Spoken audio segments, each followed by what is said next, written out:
Hi, I'm Judy, the YouTube lawyer here today with an Asian Pacific American Heritage Month special show. So today, my YouTuber friend Angel Trazo from California is going to be our special guest. She's a Ph.D. candidate at the University of California, Davis in cultural studies. She has a master's degree in Asian American studies from UCLA, and she did her undergrad studies at Colgate University in New York. So one of the things that Angel Trazo is going to talk to us about is how she self-published this book here, which I highly recommend to anyone who maybe has a daughter or a niece or a friend with children. This is a children's book about inspirational Asian American women called We Are Inspiring. So you can get it from Angel's website. She'll tell us more about it, but I believe it is her name, which I will type up here. And if anybody out there has any specific questions for her about her studies at UCLA or UC Davis or being a graduate student, how she published her book, anything, feel free to drop that in the chat box and we'll be sure to get to your question there. So let me show her website there and I'll bring her on. Hi, Angel. Hi, Judy. Thanks for having me on. Sure. Okay. Is that your correct website? Yeah, that's perfect. I hope it is. Okay, great. So would you like to tell us a little bit more about your background, like where you grew up and your family and, how you wound up being a graduate student? Yeah, definitely. So I'm from the California Bay Area. I was born and raised in San Jose, California, and my parents immigrated in around the 80s from the Philippines. And they came over because my aunt is a doctor. So it was kind of like through work that the family was able to come over at first. So after high school, I ended up going to Colgate University, which is in upstate New York. So it was like my first time going out of state and living out of state. So that was like a whole another experience, going to like a predominantly white college, especially being from the Bay Area where it's just so diverse and like the majority of Asian Americans are in California. So that was really interesting. And I was actually on the pre-med track. So I was studying biology. I was like volunteering in like pediatrics offices actually. And one of my bio thesis was actually on like cell cancer research. So it did like a totally different switch. But as I was a bio major at Colgate, I was also a studio art double major. So I was working on my art project my senior year. It happened to be about, I was really exploring the term microaggressions because I know like when I was graduating around 2017, that was a huge like buzzword that was popping off in social media. And so I was asking the few international and Asian American friends that I had on campus, like, oh, have you ever experienced a microaggression at Colgate? And that was the basis of like what became my art thesis, which was a comic book about the Asian American and Asian international student experience on campus. It was just kind of like telling our stories, not just about microaggressions, but just like, oh, what's our experience like? Like, are our friends mostly Asian or mostly white? Or do we have a diverse group of friends? And just thinking through those kinds of identity-based questions is kind of what jogged me or like kind of pushed me into what I would get my master's in, which was Asian American studies. So that's kind of when the switch happened. Like my senior year of college is when I started learning that Asian American studies was actually a field, because until my last year of college, I had no idea that, it was a field of study. And just being so curious, I kind of shot my shot and applied to UCLA's master's program and somehow got in. It was like my top choice and everything. So that was really pivotal moment, I think, in kind of my career switch. And after completing my master's, I started at Davis for my PhD in cultural studies. And hopefully someday I will become a professor and be able to teach in the field of Asian American studies or related fields, perhaps history, depending on where ethnic studies goes. Like, I hope it keeps growing as a field so that there will be jobs for me in the future. But, if all else fails, it'll be interesting to see if I can still teach those interests in more disciplinary fields, since sometimes there are more jobs for, just depending on the market for academics. But yeah, in a nutshell, that's kind of my journey. Wow. Well, did you experience any like pushback from your family members? Because, originally you were pre-med, and you said some of your family Yeah. members are in the medical profession. So did anybody kind of criticize your decision? Oh, that's a great question. And that's something that my students ask me all the time. A lot of my undergrads who are also, in STEM, or who have families who are like doctors, especially like Filipinos, there's like a stereotype like, oh, Filipinos are always nurses. Like there's always Filipino nurses or doctors. And it's true. And it has to do with like immigration history, and like Filipino colonization, like US colonization, and asking and training folks in the Philippines to go into the medical field so that they could specifically serve in the US. Yeah. So there is like a long history, and my relatives are definitely part of a history. Like the majority of my relatives do work for Kaiser Permanente. But interestingly, my parents, though, my mom is an attorney, and her grandma, my grandma is an attorney, was a judge in the Philippines, and so she was actually Wow. pushing me to go toward the lawyer route. Yeah, And interesting. yeah, and I did mock trial for 3 years of high school. But I never wanted to be a lawyer role. I always wanted to be a character witness because I thought it was more fun to kind of act in as a character. Yeah.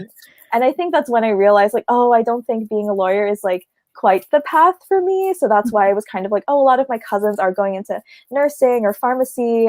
So kind of going off of what they were doing, I decided to go pre-med. And my dad is also, he was an engineer in the Philippines, but then when he came over here, it was kind of hard for him to find work, so he ended up like working retail. Now he works at like the county court. So it's it's interesting how much law has been in my family. And my mom's practicing in the US now. She Oh, just got her congratulations. California bar. She literally just got her California Oh bar. my She took it during the gosh. pandemic. So That's um great. I just Yeah. wanted to like shout her out because she never gave up. Like since she came to the US in like the 80s, she kept trying to take the California bar. Mhm. But she, after having kids, I have a younger sister too. She was like waiting for us to get out of school so she'd finally be an empty nester and she could study. Wow, that's Yeah. great. So is she going to have her own practice? Yeah, What do you so think she's gonna do? she's trying to get she really wants to work on like immigration, and so Mhm. she already has some friends she's like trying to who work in immigration.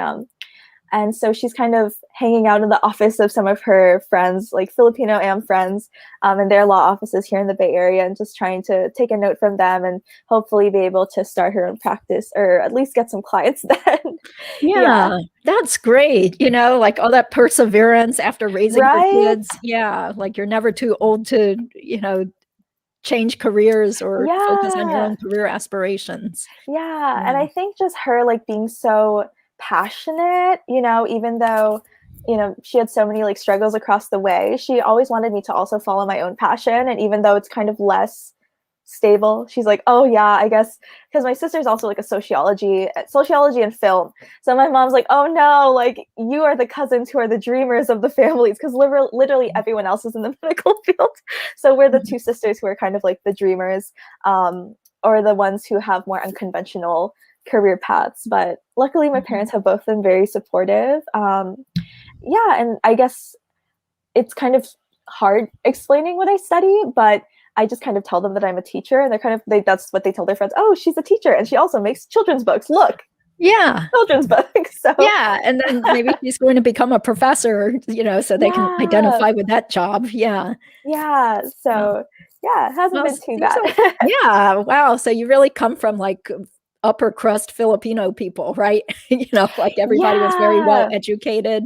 Yeah. yeah. They were really you know, yeah. Like my mom definitely came from like a smaller province in the Philippines, but you know, yeah, definitely like they were so inspired to pursue education despite growing up in a more rural part of the Philippines. Because Mhm. she'd always tell me stories like, "Oh, I wore the same shoes in my law school days, like the same pair Oh. of shoes, the same outfit the whole Oh. time."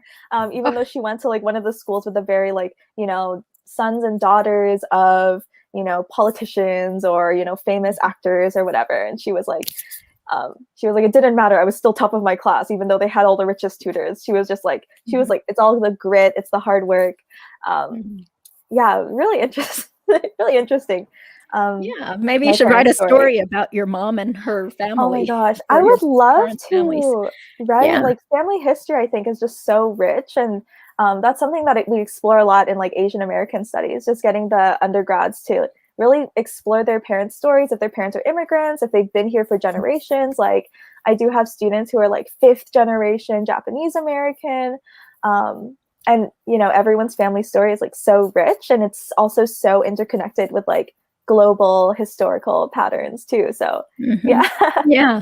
Well, let's look at what Min said. He said you should have triple majored in law, nursing, pre-med, and engineering. Just like every Asian parent would want. Well, Definitely, that's the trifecta, huh? Like yeah. law, something medical, and engineering. Yeah. And then what about getting an MBA at Harvard? Yeah. MBA also. Yeah. Wow. And then this person seems to know you. Do you Oh my know? god, hello, yes! Oh my god. Hello, Tashi. She's one of the interns at the Blue Sun Center for Filipino Studies at UC Davis. It's based in UC Davis, but we have interns from, you know, all over the country, plus like outside of the country, like folks from Canada, I think some folks in the Philippines and other, you know, other parts of the world that are interested in like Filipino studies. So that's great. Oh my god, hello. Yeah, thanks for being here. How did you even find out about the show? Like, were you telling anybody you knew about it? Oh yeah, I posted it on Instagram. I was kind of like, great. oh, if anyone wants to hop in, like support my amazing attorney friend Judy. Oh my god. Thank you. Cool. Okay. Well, so can you tell us a bit more? Let's focus on the book first then, because I think a lot of people are interested in it, you know, just based on your YouTube video and stuff. So definitely. What caused you to do this book, and how did you do it?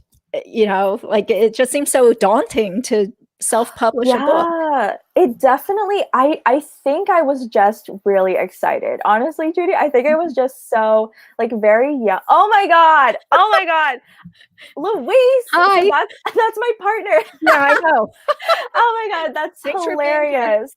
Oh my gosh. So it all started with just being way too excited. It was in 2018, the summer of 2018, right before I was going to start at UCLA, and right after I just did a summer internship at De Anza Community College here, like really local to me, where I taught Asian American Studies for the first time to like high school students and also folks who were just like older parents who had come and wanted to learn Asian American Studies for the first time.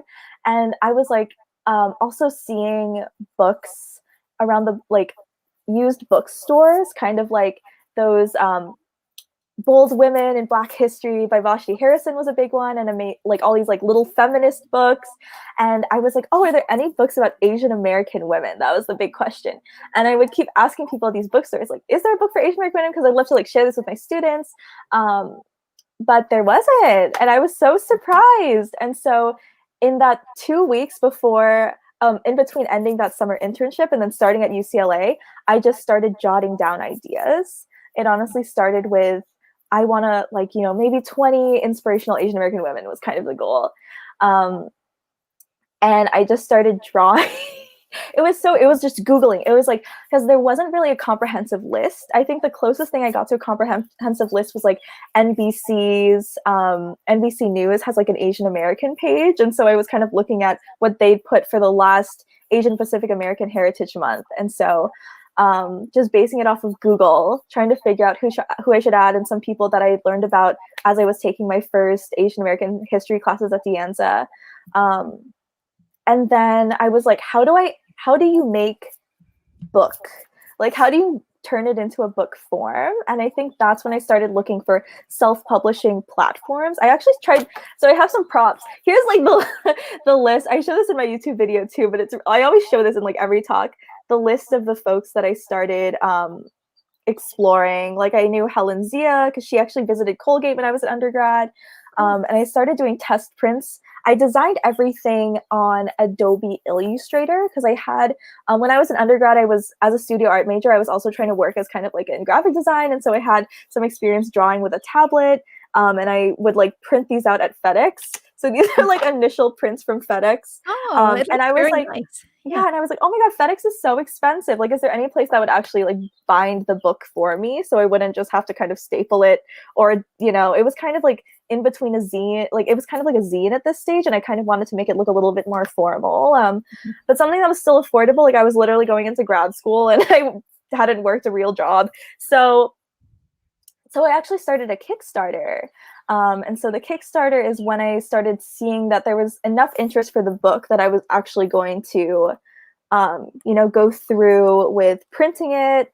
And I went through Bookbaby, which is a self-publishing company. And through Bookbaby, you know, you get the barcode for your book, and they help make sure that the layout fits within the bleed. And yeah, and then since then, it was just something that I started selling kind of on my own. Like when I would go to conferences, I purchased like a few hundred books from Bookbaby, and then I would take these to conferences and like show them to professors who may have mentioned they had a kid, and they would be like, Great. oh, this is so cool. And then they tell their friends, and then I get more orders that way. And it was a year after when I decided to actually put it on Amazon so that more random people might be able to see it. Yeah, so that was basically the process. So just kind of really naive and frantically creating something. Yeah, and I don't know, I'm really proud of it that I made Yeah. this like right after I started. Yeah, like, it looks like before just I started so in professional. grad school. So you're saying that there's some company called Bookbaby. What do you do? Like, do you have to pay them up front, or do you Oh, order so them when your orders come in? How does it work business-wise? yeah, so Bookbaby is just they do print. So they're really just the print company. I formatted the PDFs myself, but then they have templates. So, oh, if you have a book and it's about 50 pages and it's a children's book size, then you can order, you know, X amount, and then we'll ship it to you. So then you have your own inventory at home. But they also, if you sign up for their packages, so sometimes they have like they have their own online shop, but you could also connect it to Amazon. Then then every time someone orders on Amazon, they will print out and mail the books for you. So then you don't need your own inventory. Yeah, so it's like a print on demand system. Yeah, that And you works. pay upfront about, I think at the time it was like $299. And then for every book that you sell on Amazon, you get $1.92 back. So it's kind of like both that upfront cost and they take a portion of your profit. But Wow, that's a lot, actually. yeah, but it saves you the need to have inventory or to print out books or to mail it out, because the books themselves actually cost to print about like, I think it was $5 to $7. So and then once you mail it, if you mail it yourself, it's about like $4 to $5. So it's really hard to make money from books. Let's just put it that way. So it wasn't anything I started out as a money-making endeavor. It was really just a passion project. And luckily I had the Kickstarter funds to support it, and kind of push that initial money for those first few prints into being able to sell it on Amazon later. But yeah, definitely not something that's going to make you rich. If anything, it'll make you poor, because most people don't sell, honestly, most people don't sell as many copies as I've sold. I've been really lucky in that this book was one of the first of its kind in terms of an anthology of Asian Americans. And the recent years, you know, thinking about anti-Asian hate, it's definitely been, Asian American history is now on the forefront. And also solidarity histories, since I have a lot of like mixed race folks or, you know, folks who are activists alongside, you know, Black Power movement, and seeing that those stories of allyship is also something that's been in demand. Like, not that it's saying that I made this book because it was trending, but it just so happened that now that I have it out and these themes are more trending, I've been lucky to have seen sales from that. Oh my God, yeah, that's my friend Teresa that Judy's holding up. I met her at one of my first conferences I ever been to. She's an amazing poet and just an activist, and she's one of the only Pacific Islander folks that I had in my book, because I was still like at this time learning about how Pacific Islander studies is also, you know, can be part of Asian American studies, and how that allyship works. Yeah. Yeah, Yeah, that's great because, some of these people I never even heard of. So, this is just so interesting and, it's relatable to modern day kids or modern day people. It's not yeah, just about like people from like the early 1900s or something, instead you're talking about people that are still alive like Michelle Kwan, yeah. And a lot of the people personally inspired me too. So it's also, also heavily biased based on my own interests. Sure, why And I was not? It's your also book. trying to, Yeah, right. And I was also trying to find like a diverse kind of pool of folks, like career wise. It's not just, people who fit into the model minority myth pasts. Like, obviously, we've got some doctors, lawyers, and engineers, but there's also a lot of artists in my book, a lot of like activists. And yeah, but a lot of the folks also were like kind of academic too, which is interesting. sure. Yeah, and not Yeah, everybody has to be like someone that you know from TV, like Margaret Cho yeah, or someone that like the normal white American would know of. Yeah. yeah, yeah. Just really getting, you know, painting a really vibrant picture of what Asian American women look like. Because um, I know at that time I couldn't. There were really no books. Like I was honestly like, even in the American feminist books, like American feminists, you should know there was like one Asian American. It was always Maya Lin, and or like Or global Helen women. Zia, maybe. Yeah, or Yeah. Helen Z, and or global. There was like global women children's books, and it was always one of the like one Chinese scientist who had passed away 50 years ago. So Oh, it was, wow. yeah, so I was like, oh, can kids actually relate to this? But yeah, nowadays I'm so happy to be seeing so many other people making similar books too, and like getting people that I missed because 32 women does not cover everyone. Yeah, obviously. Yeah, thank you, Dr. Sev. Yeah, so that's really amazing. So can you tell me or tell us how did you promote your book? Because it sounds like you barely make any sort of profit if you're only making what, a dollar something off of each book sold. Yeah. So what did you do to try to promote it?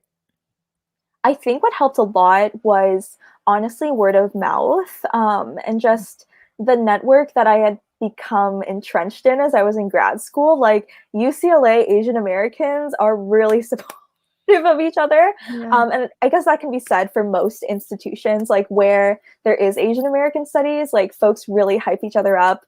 Like one of the undergrads in Asian American studies had heard of me. I don't think they were even my student, but they were like, oh, we should write about her for the Daily Bruin. And so Yeah. once the Daily Bruin did a story, I instantly just saw book sales soar. So Yeah. based on other folks kind of, promoting the book is when I really saw it definitely 1,000% correlates in what sales I had for that month. So a lot of it wasn't on my end. Like, of course, I was sharing on Instagram where I had like, I think at the time I had like 500 followers. So I'm like, it's like I'm like a small person with a small, with a small following. But luckily, there were a lot of folks who were uplifting me, both like professors and also just friends within different circles who would be like, oh, yeah, I'm going to buy your book for a Christmas present. And then Yeah. someone else would see it and they'd like show it to their kids. And I've also had so many like random like grade school teachers who had been searching, like,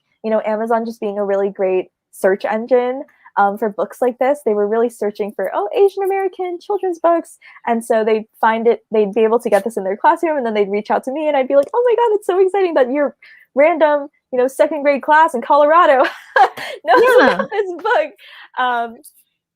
Yeah, so I think there's really been a demand for it. And I think I Mhm. was just lucky to have filled a niche at a certain time too. But yeah, it's really just been a lot of word of mouth and also platforms that cater to Asian Americans, like the Daily Bruin and some other like Filipino organizations have also been helping promote my book, it makes me like really grateful. I'm like, oh my God, it's not just, it was really started as a project just for myself, like a children's book that I'd always wanted to see. But Mhm. it's nice to know that other people find it relatable, Yeah. and other kids too, like undergrads, and like I've talked to elementary school kids. Um, yeah, it's really Mhm. it's really nice to be connected through this Yeah, and project. especially like if the schools make it part of the curriculum, just imagine, how many more people would see your book and how many more copies could be sold. It's kind of like those professors that write a book that normally nobody would buy, but since they make it required reading in their class, then suddenly, they're selling their books for like $150 at the Oh my gosh, textbook that's store. so funny. Oh no, I Yeah. wouldn't. Except, this book is definitely a lot better reading than those textbooks I was forced to buy in college and law school. So, yeah. Well, so when did you write this? Were you in college when you wrote it, or were you in grad school? It was right in between. So Mhm, I'd taken a gap year in between graduating from college mhm, and going to UCLA because I told UCLA, oh, I'm applying to your master's program in Asian American Studies despite never having taken an Asian American Studies class before. mhm. So I used that gap year to take my first few classes at De Anza Community College. And then I was working part-time, like just retail, just something with flexible hours. So yeah, it was during that year of 2018 that I put this together. And then 2018, and then once I got to UCLA is when I started the Kickstarter and the printing process. So my first year of grad school is when it was more going into production. Yeah. Yeah, yeah, that's amazing. Are you thinking about doing any more children's books or any books in the near future? Oh gosh, I think in terms of children's books, I'm kind of all children's booked out. I think this was like I I'm definitely more of a I like to write about other people. So I Mhm. had so much fun doing a more like nonfiction style book.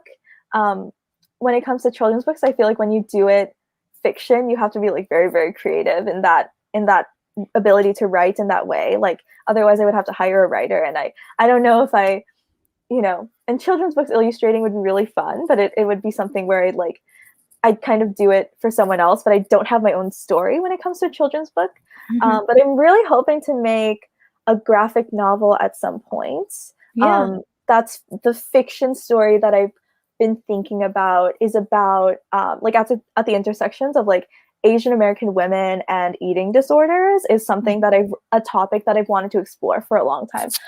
Just as someone who's kind of gone through that, there's actually a story that I wrote when I was 16, and I want to use that as the basis for a forthcoming graphic novel in the far future. This is not something I have much time for now that I'm in Yeah, grad you're school, but you're teaching, aren't you? And then you have yeah. classes or a dissertation to work on.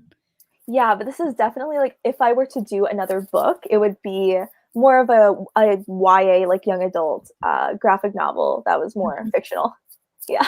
Yeah, cool. Okay. Yeah, because even just making a story about like your parents' upbringing in the Philippines, and set it for the kids, that Yeah. might be cool.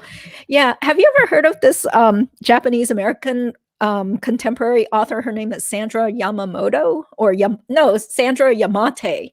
Yeah, she writes children's Oh. books. Yeah.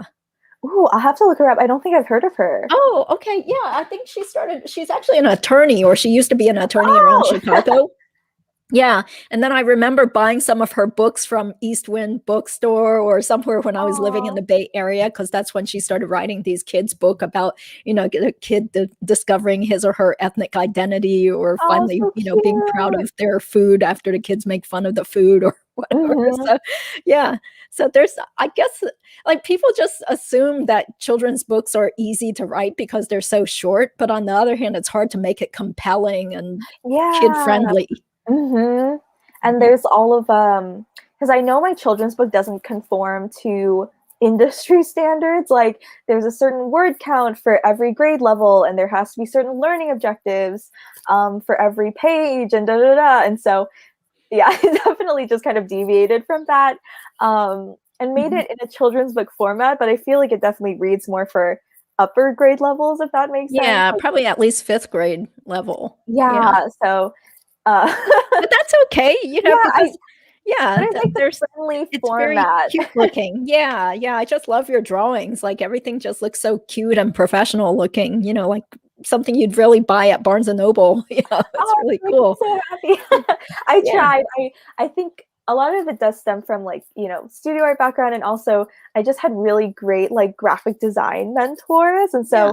I was doing a lot of like layout designs. And so I feel like that definitely shows. I'm like, this is a nice layout. Like these are nice fonts. Like I like that. So even when I look back at it, I'm like, sometimes when I look back at my past artwork, I'm like, oh, this is disgusting. I hate it. But when I look back at this children's book, I'm like very, very proud.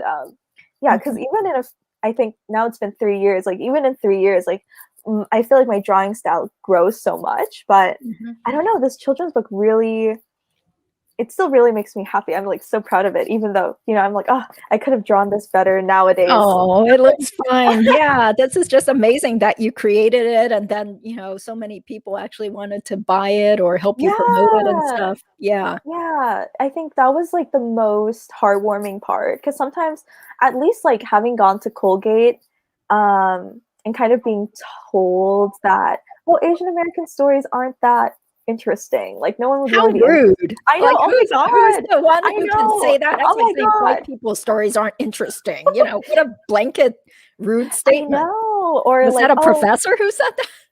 I mean, I've had some professors say some strange things, but it was also kind of like people just in the larger community would kind of be like, "Oh, would anyone buy a book like that? Like, is that a book that's marketable, or is that something that people would want, or is it too niche? Is it too specific?" Because whenever something, if it's a project about a person of color versus a white protagonist, suddenly it becomes too specific, or it's not relatable, because relatable means palatable to a Eurocentric or Western kind of Yeah. protagonist. Yeah, in literature, it's definitely still something that people are combating. Just having, after making this book, I was able to connect with folks who study Asian American literature, or, are authors themselves, and they've also kind of had to face pushback from publishers. And I think that's why I was just ready to make this book. And I think that's why self-publishing made a lot of sense. Like I was like, okay, I need to push this out now. It felt like a baby. Not that I've ever had a baby, but it felt like, like I just want to push it out now. Like I don't want to wait. And so I didn't really wait for a publisher to find me. So that's why I went the self-publishing route. But having done self-publishing, I'm like, oh my God, this is so much work. Like to actually market the book, to figure out the logistics, the copyright, the, typos, da da da. I'd much rather go through a publisher nowadays. But now that I've, talked to people in the industry who do work on diverse literature, I know that there is a market for it, especially now seeing how many folks are publishing, both self-published and traditional publishing, about these diverse children's books. Like there's definitely, if I ever wanted to publish again, like I would know how to do that formally, and I know how much time that would take. So I would just plan ahead, and take that 2 years it really takes like years to get a book out, as opposed to me just kind of pushing it out in like a matter of months because I was really excited. Yeah. Wow, that's amazing. Well, if we can switch gears and talk about what you're doing now at UC Davis, like, are you teaching classes, or what are you mainly spending your time doing now as a graduate student? That's a good question. It's been really strange starting during the pandemic. Honestly, I think because I graduated right after the pandemic hit in 2020 from UCLA. And so I started teaching. Well, actually, I had taught online for a quarter, that's spring 2020 quarter going into summer. And then summer break, I didn't really know what to do. I started YouTube. And then, Yay. And then in the fall, I just started online. And I also am on a teaching fellowship. So my tuition is paid for as long as I teach as a teaching assistant. So I don't lead the class, I don't create the syllabus or choose the reading materials, but I do, because we have such large introductory classes at UC Davis, the same as at UCLA. It's a similar structure where you have like 200 undergrads for a class, and you don't really get to hear them talk. And part of the curriculum is like getting into smaller groups and hearing them talk. So in addition to, a lecture that usually meets twice a week for about an hour and a half, they have to go to a 1 hour weekly section. And every section has about 25 to 30 students. And so I lead 2 of those sections every quarter. And so that's kind of been something that I do. So I have to attend the lecture classes and do that teaching jobs. And then Other than that, I take like 2 seminar classes, and for every seminar you read like a book a week. And the seminars for cultural studies specifically is really like cultural theory. We go a lot into like Marxism, some feminism theory, critical race theory sometimes, and then another class that I've been the other seminars I've been taking now have actually been in history. I've been like really interested in like women's history. So those are the seminars I've been taking. So I've been reading books, at least this quarter, about women and the welfare state. So that's what I've been kind of digging into, not because I'm so interested in the welfare state, but more because I'm interested in thinking about how to write about history using more of a feminist and like women of color feminist lens. So that's kind of what I've been focusing my classes on. Yeah, so mostly just taking classes, teaching, and freelancing on the side since I do work as like an illustrator. Yeah, which has been it's been taking up a lot of time though. I need to chill with my with my illustrating. Yeah, but it sounds like people are willing to pay you a lot of money now. Like you're getting to be known, so you can demand more of a premium now for your work, right? Like designing advertising things or posters or what? It's interesting. It's event talks, and a lot of it's been happening since the pandemic over Zoom, like when there's guest speakers for a conference, and the people who organize the conference don't really know what gift to give the guest speakers. They have me draw the guest speakers. Oh, how funny. And pull out some quotes from the conferences, and then I give them that little 8x8. Sometimes I print them, sometimes they just post it on Instagram, like, oh, these are some amazing guest speakers, and here are some of the things that they said. And a lot of it's been like academic talks. Like as a PhD student, they're like, we trust you to pick up good quotes because you're familiar with, it's usually like ethnic studies talks or kind of like are related. I've done like a panel on Filipino veterinarians. So it really just depends on the organization. And for every drawing, it's like, usually for smaller like student run orgs, I charge like $100, and then for like larger organizations, I can get up to like $350 just for spending an hour or two of my time like sketching an event, which is really nice. I'm like, oh my god, this is all going to my rent money once I move out to Davis. Yes, exactly. Yeah. And it's also just fun to attend these events too. Like they'd be events that I would have attended on my own. So it's a great job. Yeah, good for networking too. Yeah, definitely. Wow. So so with the stuff going on at UC Davis, have you been doing it all remotely, or did you actually have to go on campus to teach? Oh, it's all been remote. I've never seen my students. Like I've never. I know it's been kind of sad. I've never seen my advisors in real life yet. It's just like I'm just like literally in my childhood bedroom, just doing school and working. But it's been nice being home with my family. And it's been really nice saving money on rent, to be honest. Like, totally. In California. Yeah. So expensive to live there. Yeah. And so then aren't you supposed to write some sort of like big dissertation to get your PhD and give a talk or something? I mean, I vaguely know this from other people that were in grad school. So when does that start? Like years?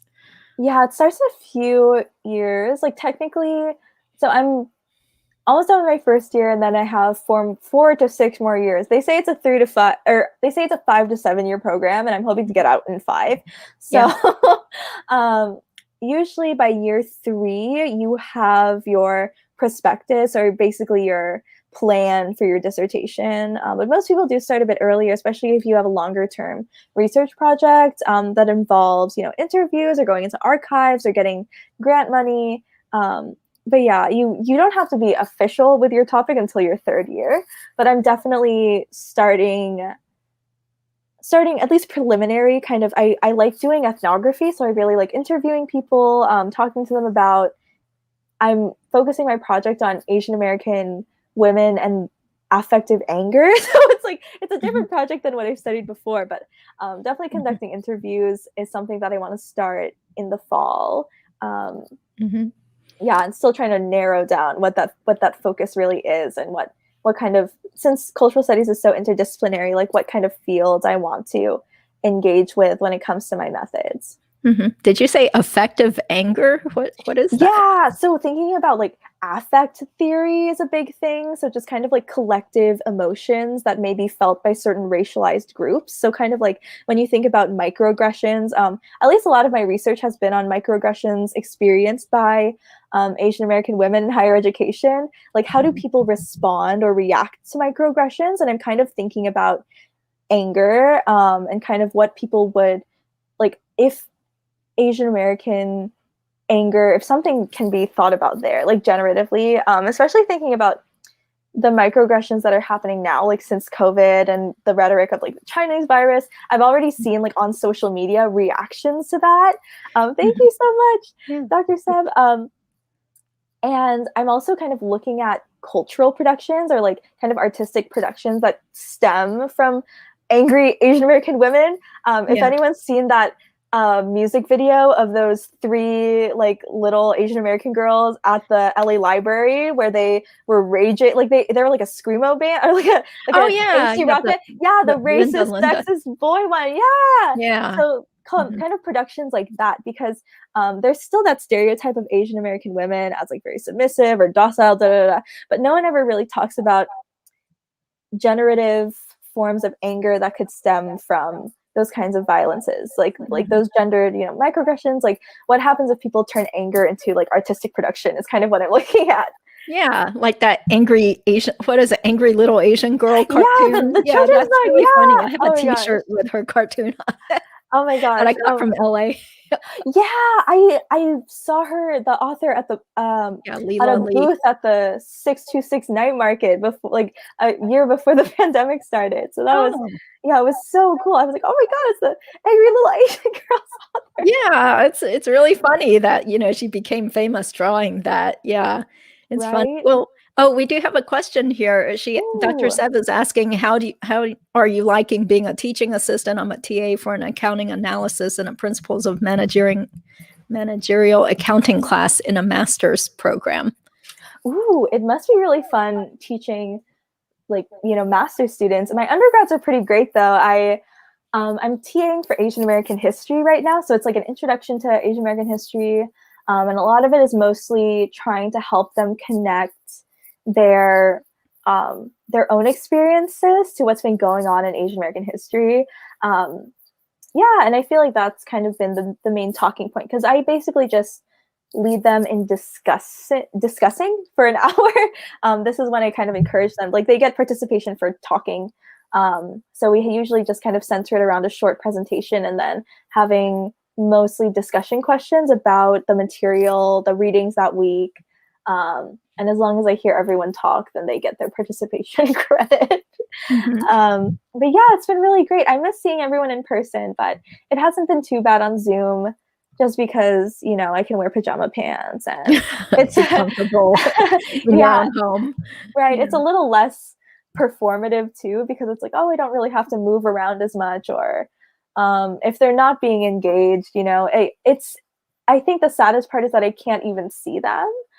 Because a lot of them do have bad internet or camera issues, or but mostly it's bad internet. Like even if only the 25 students in my section were all to turn their cameras on, the Zoom meeting would just crash for most of them. Yeah. So when I teach, I usually just teach 2 blank screens.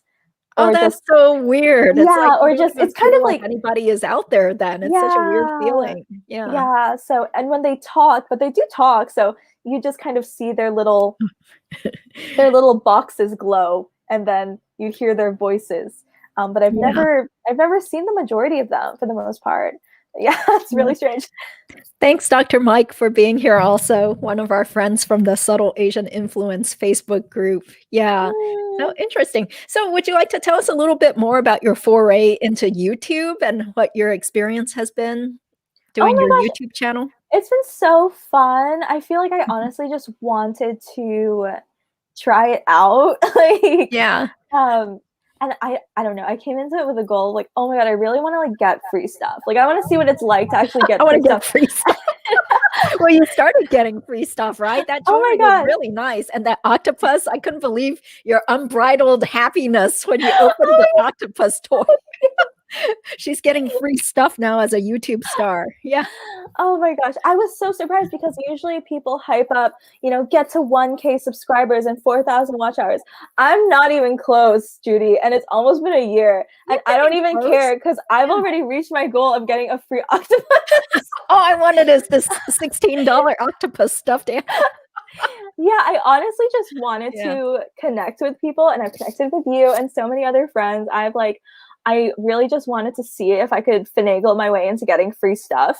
And just reviewing it because I've watched so many review videos as a kid. And so I'm really like, when I do these review videos, I'm channeling the energy of like 13-year-old me. So it's like, it's also funny.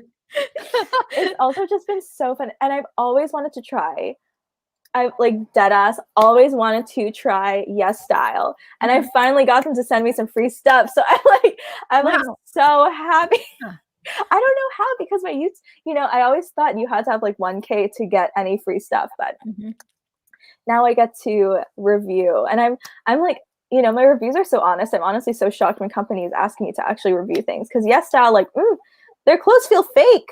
Like, I don't know what it is about they those also fabrics. like fit so strangely. So strange. Yeah, like in my video, you probably saw that a lot of the stuff is just way too tight and ill-fitting. They're made for like Asian stick figures, like starved little Asian women that are size 00.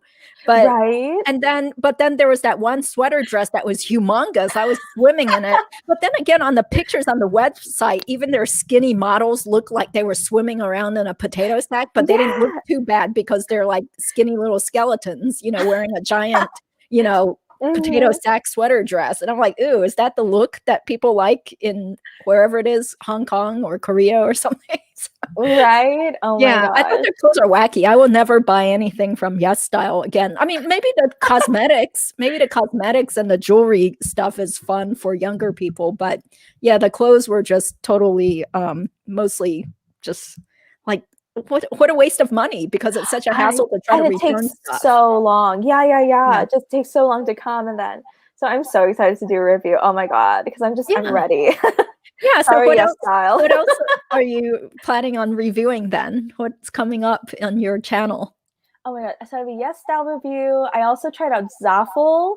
And I managed to it's also kind of like like a Forever 21 kind of online fast fashion. It's something I would never really spend money on myself, but if they're sending things my way, I will happily review it. Honestly, of course, because like I also feel like I have an interesting body type where I'm very short, but I have a lot of like, I feel like I have more curves than the other, Asian American YouTubers. So it'd be really interesting. Like, oh, this short girl who has boobs and a butt is going to try on these Yes Style tops made for a size 0. Like, is this actually going to work out? Because the size large is like, this fits like something I would have worn when I was like a size 0 in middle school. Like, it doesn't make sense. Yeah, the sizes are all wrong and not uniform either. Yeah.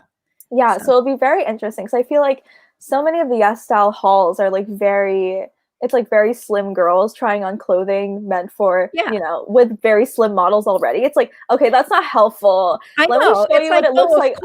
Of course you will love it. Of course you're going to be happy and model it well, because you're like size 0 or size 2 and 5'6" or 5'5" or something. Yeah. I'm like a size 8, 5 foot tall lady with a butt. So we'll see how this works. We'll see if like my grad student, stressed out belly will fit into any of these crop tops. Like, so I'm actually really excited though, because some of them look promising, some of them look kind of like weird, but yeah. Well, I'm excited too, because even if they turn out not to fit right or you don't like them, then it's still exciting because you're telling us about it so that we know we don't need to buy it. Yeah. Yeah. And a lot of them I picked them out specifically because other YouTubers wore them and were like really hyping them up. And I'm like, do I trust you anymore? Like, that's kind of do I actually trust? I think it's also kind of like someone who watches a lot of fashion content on YouTube. I'm like, do I actually trust these people? Like, I don't know. Now that I'm on the other side, it's kind of like, when you get the items, like some of these brands that are so hyped up, like it really doesn't, it's nowhere near as nice as the things that I've thrifted. which is Yeah. honestly, I Yeah. don't know. Well, that's It's why an it's also industry. good to hear like people complaining about the products too, because then it makes Mhm. them seem more honest as opposed to, oh, this person's just like being paid to say this, or, just being financially motivated, or they want more free stuff. So of course they're going to make it seem like this is the best thing since sliced bread. Yeah. So yeah, I got contacted by this glasses company called Oh, Tijen, or I don't even know how you pronounce it. I guess I should ask her, how do you pronounce it, so I can pronounce it correctly. But I haven't Bookbaby. received the thing yet. It's already been like maybe almost 2 weeks since this person contacted me out of the blue through my email that's connected to my YouTube channel. Oh, yeah, yeah, Yeah. yeah. It's Yeah, been so I'm so like, "Okay, interesting. sure," I'd love to have, like, a free pair of sunglasses, and then they also wanted me to choose, like, regular glasses too, so I'm like, "Okay," even Huh. though I don't want to wear glasses for the heck of it, you know, Oh, who you who don't are wear glasses? well, I wear prescription glasses that Oh, are yeah, very yeah, yeah. heavy and clunky, but just for style purposes. There's no way I'm Oh, gonna just like wear, like, fashion. glasses just for style, just to have something sitting on my face. No Oh, thanks. that's so funny. Yeah. Yeah, but anyway, I still haven't received it yet, but I was like, "Well, sure, this is kinda cool to," because I think the sunglasses would be useful. Yeah, Free sunglasses. Yeah. Yeah. right? Yeah, exactly. Well, have you thought about promoting other things, or have you Oh, yeah, you said you made a lot of money off affiliate marketing, right? Oh my god, What was that that was about? another one of my goals to, Yeah. like, just see, does YouTube make money? Mhm, And so I have had a lot of luck with, like, the Lululemon affiliate marketing, mhm, mhm. just because, like, my shorts videos. Yeah, yeah, yeah, yeah, definitely, Dr. Seth. People get Yep. paid to say good It's things, all and I'm about the totally money, right? There's no uh, integrity here. You have to always, like, look behind the scenes, like, "Why is this person so, like, happy about," like those YouTube mhm. people that keep talking about TubeBuddy, oh, paid promotion. I'm like, "Yeah, I tried TubeBuddy. I mean, it didn't really seem that great, so I don't even use TubeBuddy now." Yeah. Yeah, it's like, and I've always been so honest with my reviews too. Even with the Lululemon products, I'm always like, "Oh, this part kind of fits weird," sometimes Mhm. this fabric pills. And so Yeah. that's why I was so shocked that people still bought it. Wow. Does it um, look good, or maybe they have the same body type as you, so yeah, they're and I like, think "Okay, that's I what it think that looks is. decent." Yeah. Yeah, some people have commented like, "Oh, I'm glad there's finally someone who has a similar body type as me." And I'm Mhm. like that's literally why I'm on here, because I realize there isn't a lot of people who have a similar body type as me, a very Mhm. specific body type, but nevertheless, I feel like it could be useful to someone. Mhm. Um, yeah, so I was able to make commission off of just putting links of certain products from Lululemon, and if people click on it and they purchase while they're still on the page that came from my link, then I get commission from their order. And so far, I've made $90. So I Yay! know that's Yeah. so exciting. That's like, oh my god, that's how many bobas is that? Because I think Yeah. I Yeah, think that's in more than bobas. what I've been making a month on YouTube in ad revenue. Yeah, so that's really good. Yeah.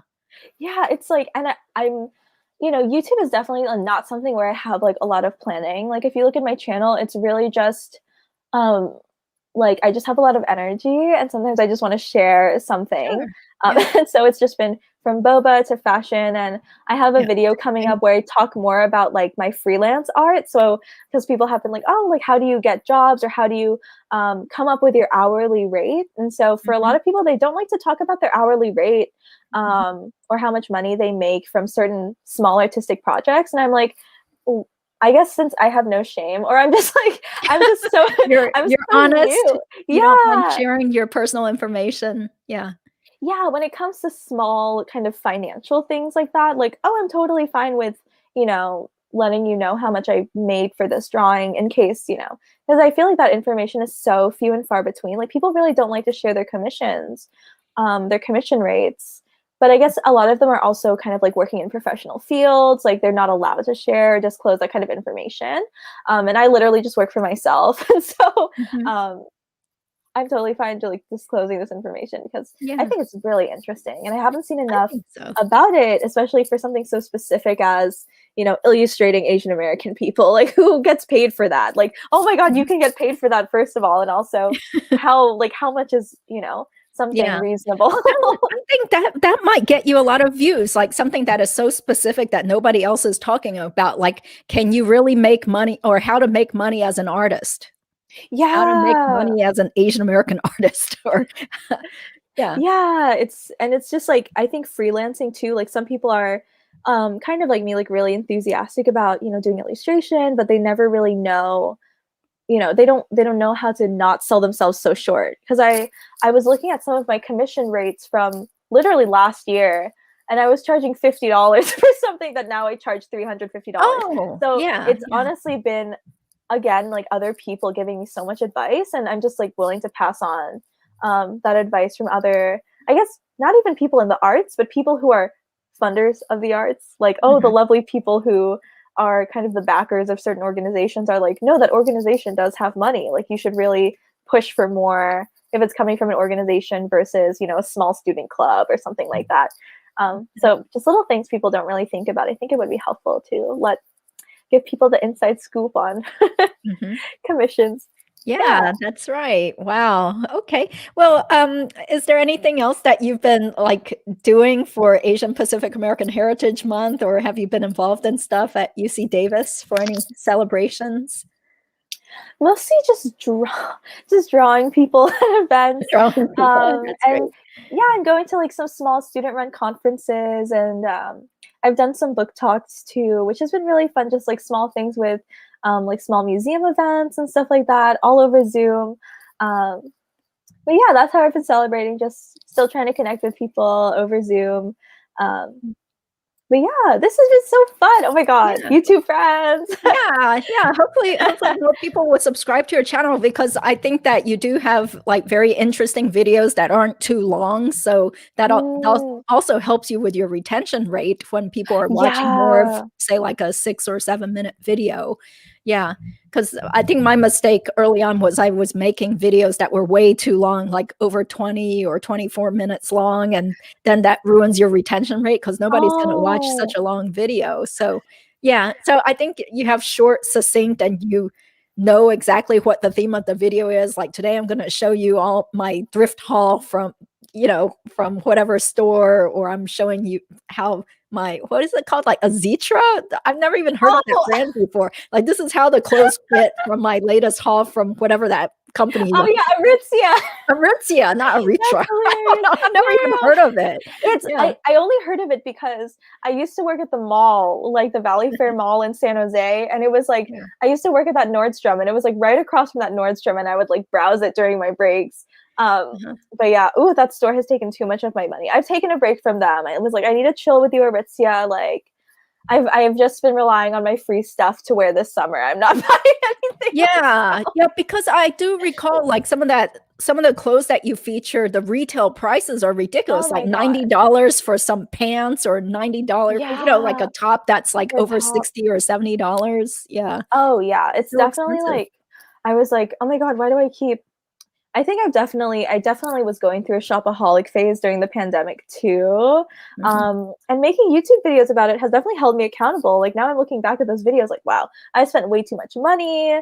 mhm. And now I ended up actually, after I started filming my first few hauls, I was like, huh, maybe I'm addicted to clothing, as are many of the other fashion YouTubers. Mhm. And so then I started finding channels about more minimalism, and my hauls, as you see, have gotten progressively smaller. I only feature like 2 things a month or something like Yeah, but that. that's fine, because Um, sometimes people really wanna know, how does that thing work in yeah, real like a life? What's the specific quality? item. Yeah, Yeah. and I love like, actually bringing my clothes to the gym. Like I work out every day, and like, is it sweat proof? Because I'm one sweaty human being, and it's like really showing clips of like, does this actually work? And being completely honest, like, no, like the waistband rolls down, or no, like, Mhm. Or so you can like, see your underwear line through yeah, these pants, or the ugh. shorts, or the leggings, yeah. Right? And then just realizing like, wow, so many YouTubers are lying to me and telling me these certain brands are good quality. See, now that I know, now that I'm on the other side, I think I've also been inclined to shop less, because now I know, oh, I already have exactly what I want. I don't really need this new thing.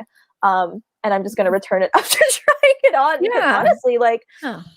like these YouTubers are just kind of like hoarders. And I've Mhm. realized like, oh God, like even with my free stuff now, I'm like, okay, if things don't fit, I would be more than happy to do a giveaway like you did, or put them on Poshmark or something like that. So you also have Poshmark, which is under your name. Yeah. So you guys, anybody like wear a similar size, please shop on Angel Trazo's Poshmark. You have so many clothes up there, but you also have like larger sizes too. Is that because Yeah. you're trying to sell your mom's clothes or somebody else? Yeah, I have plus size clothes. My mom was like, "Oh my god, get rid of these," and I was like, "Okay." And some of them are also from my sister, and some of them are from my mom's coworkers' daughters. Oh. Yeah, so they're just kind of like they're like, "Oh, we know Angel likes to thrift, so here are all of our." And I'm like, "Oh my god!" So a lot of my like thrifted Lululemons are from my mom's coworkers' daughters. Old clothes, which is just like I'm like, oh my god, that's kind of how I got introduced to Lululemon, like kind of thrifting it or having it secondhand. And yeah, so so interesting. You have a lot of different projects going on then. Yeah. Yeah. That's cool. Yeah, and Dr. Sev is saying, as your experience and education increases, you charge more. Good for you. Yep, exactly. Mm-hmm. Yeah, so maybe next year you'll be charging even more, and if people want you to hawk their stuff on YouTube, you'll be charging them something other than just getting a free thing, right? That's so funny. I know. I'm so curious. Like, will it actually continue YouTube once things go back to more in person? Like, yeah, I'm curious about you too, Judy. Like, do you think your YouTube journey is just starting and you're like ready to grow, or was this just kind of like I'm stuck at home, this could just be for fun? Yeah, well, definitely. I'm already starting to get busier because, even today I went out and I met with my sister and then we had lunch, so a lot of this so-called free time stuck at home is getting changed now to going out, Yeah. meeting with people and doing more stuff in person now, going to court more. Yeah, but I still think it's fun. And since people sort of like my day in the life of a lawyer vlogs, then Yeah, it's my pretty easy. favorite. Those are my favorite. Thanks. Because I figure more people can relate to that instead of just like a very niche topic about certain aspects of the law. Not as many people are interested in watching that compared to, this is what I do in a day and here's some food that I'm eating too. And see Boba part example. Baba. Yeah. Hey, look, I'm wearing my boba tea earring. Oh my god, so cute. Oh my god. I can really see that because it's so little, but these are my boba tea earrings from missmodi.com. And oh my god, boba tea earrings too. Yeah, I think I have the same. I think I have that style in the necklace, and then I have the more rounded ones as earrings. But oh my gosh, yeah, YouTube has been so fun. I think it definitely helped fill a social void. Yeah, and it's been just so interesting connecting with, I feel like specifically like Asian American YouTubers. Like I managed to connect with so many Asian Americans. I was like not expecting, and some Asian Canadians too. I was like, oh my god, this is so cool. There's like a whole community of folks. Yeah, and I just have to say, like, I love seeing your boba haul, especially that like skirt that had the bubble tea like imprint all over the skirt. That is so cool. Like, do you wear that out much? Oh my god, I do. I just wear it with like a plain black tank top and then with a little boba skirt, and then that's an outfit. Yeah, and then what about there was something else cute you had? Was it a backpack? Yeah, you had a bubble tea backpack. Boba backpack. Yeah, I wear that one to the gym every day. So I'm like that girl at the gym with a boba backpack. Yeah, but it's just like fun because we need to have some more like fun in our lives. Not everybody have.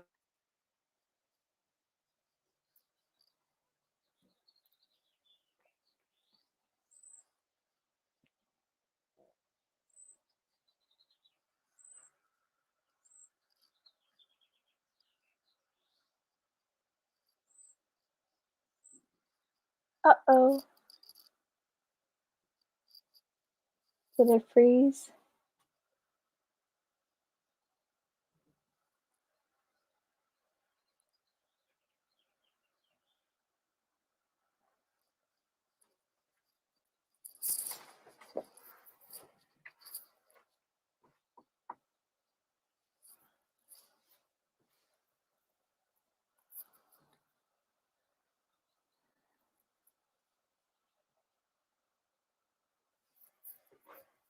Oh.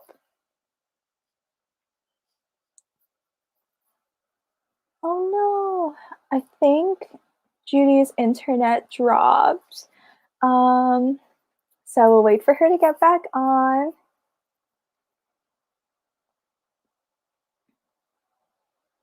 Yeah, I think Judy's internet is out right now.